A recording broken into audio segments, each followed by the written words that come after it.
OK, on va faire un nouveau projet avec un nouveau composant du catalogue. Pour ça, je vais sélectionner ça. Oups. Je les ai sélectionnés. Ensuite, je fais un CTRL-C pour copier. Et ensuite, je fais un File, New, Project, le même board, chez moi vide. Je vais l'appeler Countdown, décompteur. Countdown. Finish. Donc, dans ma feuille, je clique dans la feuille, je fais un CTRL-V, mettre mes composants. À peu près ici. OK, je peux zoomer maintenant.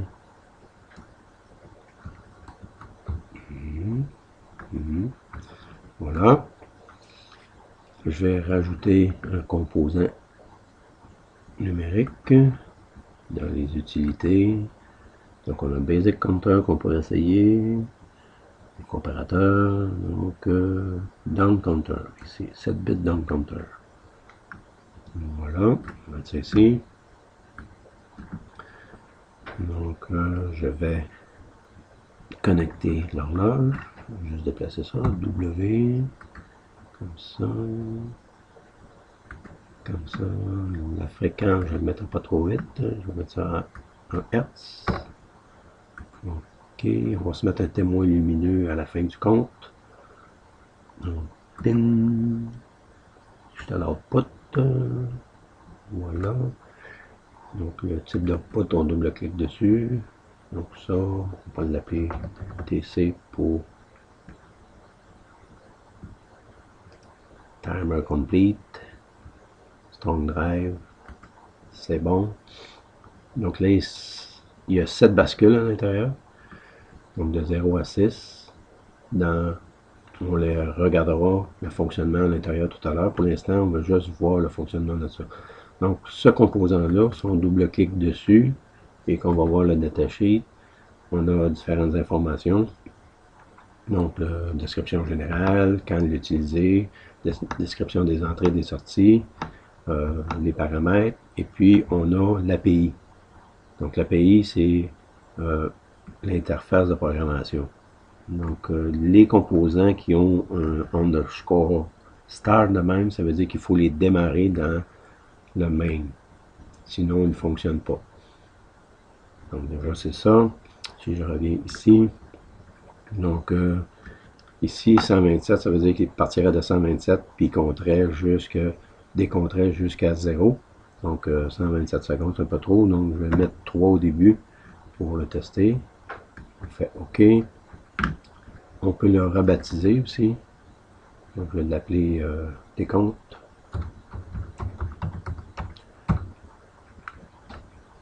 OK. Maintenant, dans le main,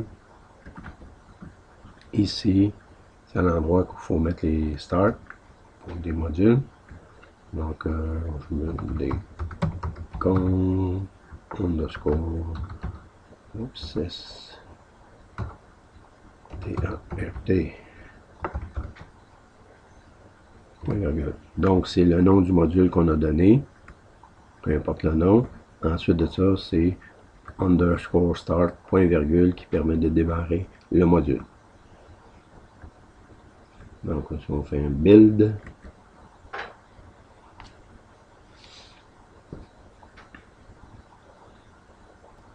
voilà.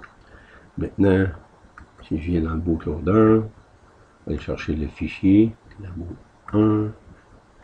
Maintenant, il s'appelle Countdown. Dans Countdown, dans Cortex M0, debug.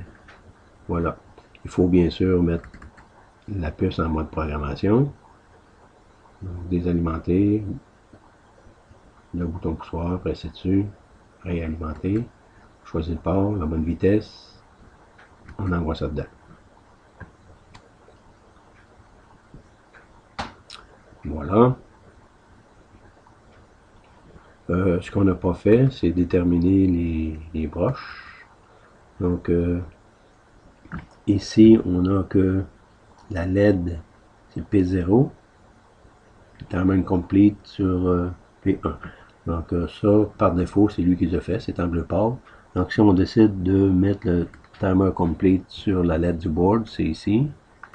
Et puis ensuite de ça, si on se branche une LED à P0, on peut accepter ça en mettant ça ici, comme ça. Clic. Donc en bleu foncé, on recompile.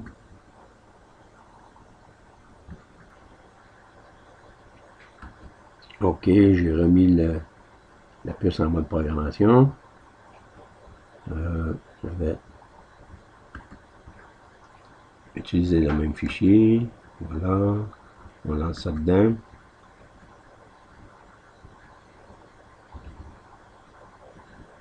Donc, ici, on voit que la diode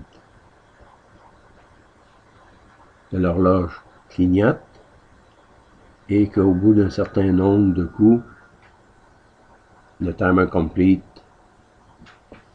allume. Donc, pour voir, comprendre un peu le fonctionnement, on va installer l'analyseur logique qui est ici. Donc, l'analyseur logique nous permet d'aller voir le fonctionnement du décompteur. Suite dans la prochaine vidéo.